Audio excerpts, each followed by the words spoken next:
14 hours.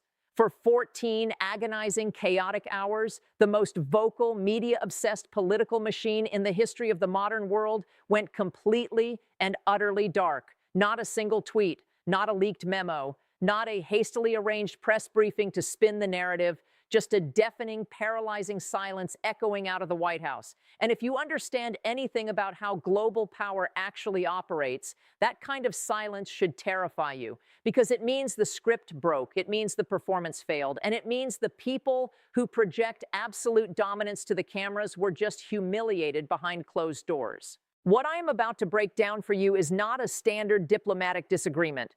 What happened at the G7 Leaders Summit was a live-streamed execution of the American political talking point.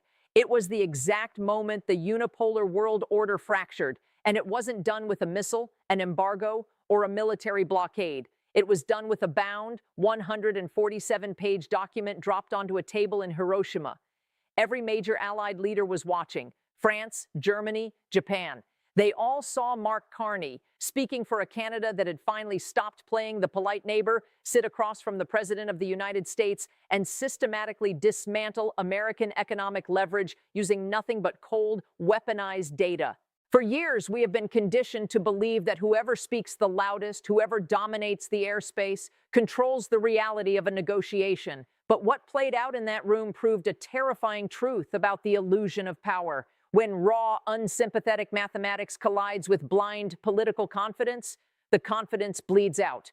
I am going to take you inside that room. I am going to show you exactly what was inside that dossier that managed to gag the most powerful office on earth. And I am going to reveal the exact 12 words Carney delivered.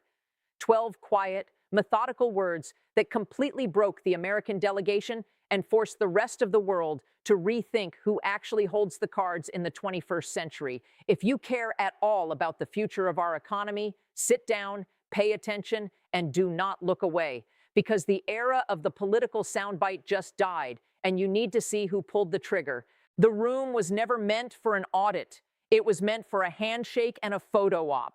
The G7 bilateral in Hiroshima was scripted to be another exercise in strategic ambiguity, the kind of meeting where world leaders say everything and commit to nothing.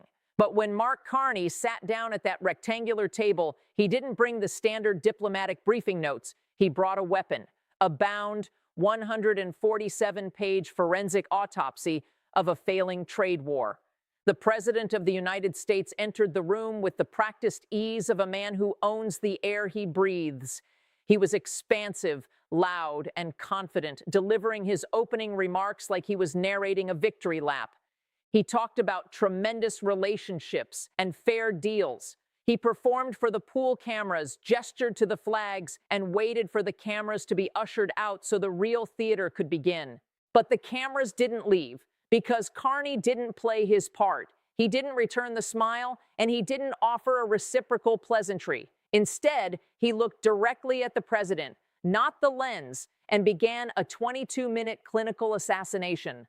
For 22 minutes, the only sound in that high-stakes vacuum was the turning of pages and the cold, rhythmic delivery of numbers. Carney didn't use adjectives, he used decimals.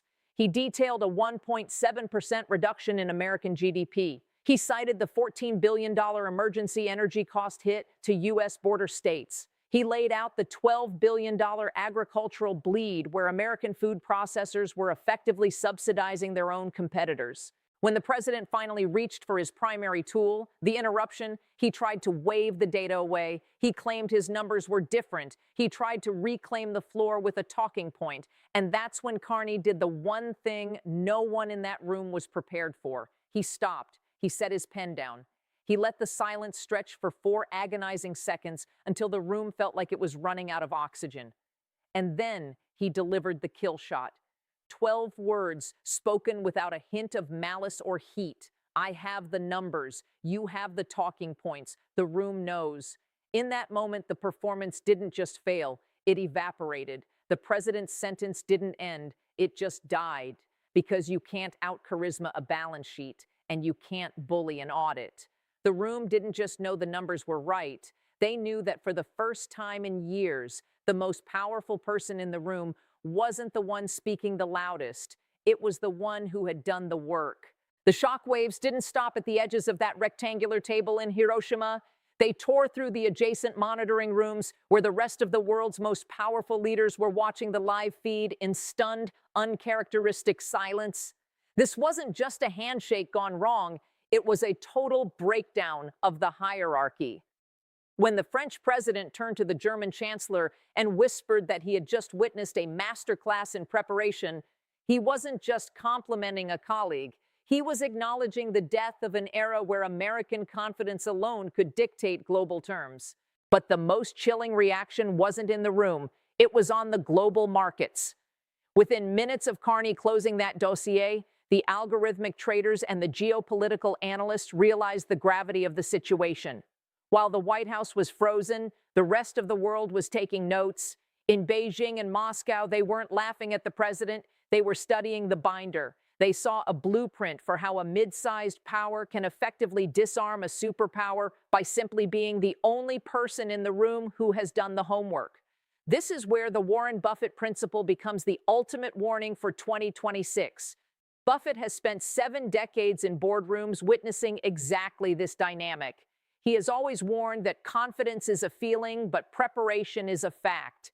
He famously observed that the person who is prepared always defeats the person who is confident, because confidence without substance is just a performance, and performances eventually run out of script. Buffett's exit from the auto sector and his massive $350 billion cash pile suddenly looked like the ultimate "I told you so." He saw the storm clouds of this automotive Cold War years ago. He understood that when trade becomes a weapon instead of a partnership, everybody loses. But the person who loses fastest is the one who stops looking at the numbers. As Carney's dossier proved, the United States didn't just lose a negotiation. It lost its grasp on the reality of the ledger. And when the world's greatest investor is sitting on the sidelines with enough cash to buy entire industries, you have to ask yourself, what does he see coming that the talking points are trying to hide?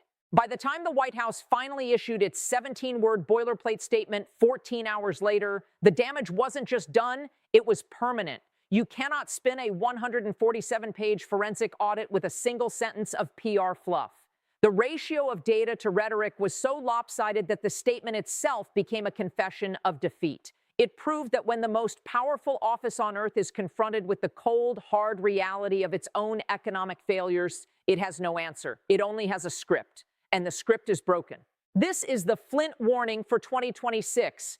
We are witnessing the hollowing out of a once great industrial foundation, not because of a lack of talent or ambition, but because of a catastrophic gap in preparation.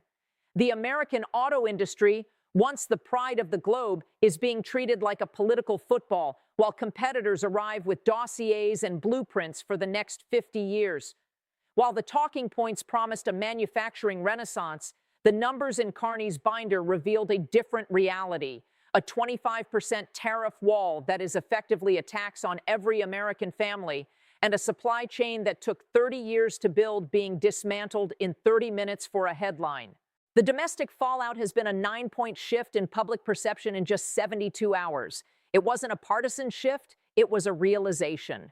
Voters across the country watched their leadership sit in silence because they hadn't done the homework. They saw the difference between a leader who performs power and a leader who possesses it. When a Republican strategist admitted that you can spin policy, but you cannot spin being unprepared, he voiced the terrifying truth that is now echoing through every boardroom and union hall in North America. The era of the soundbite is over. Mark Carney didn't need to shout to win, he just needed to be right. In any room, in any negotiation, in any crisis, the only advantage that compounds instead of depleting is the truth, organized, cited, and delivered without flinching. The 12 words that broke the silence in Hiroshima will now haunt every future negotiation where the United States arrives with a slogan instead of a spreadsheet. I have the numbers. You have the talking points. The room knows. The room always knows. And now the world knows too.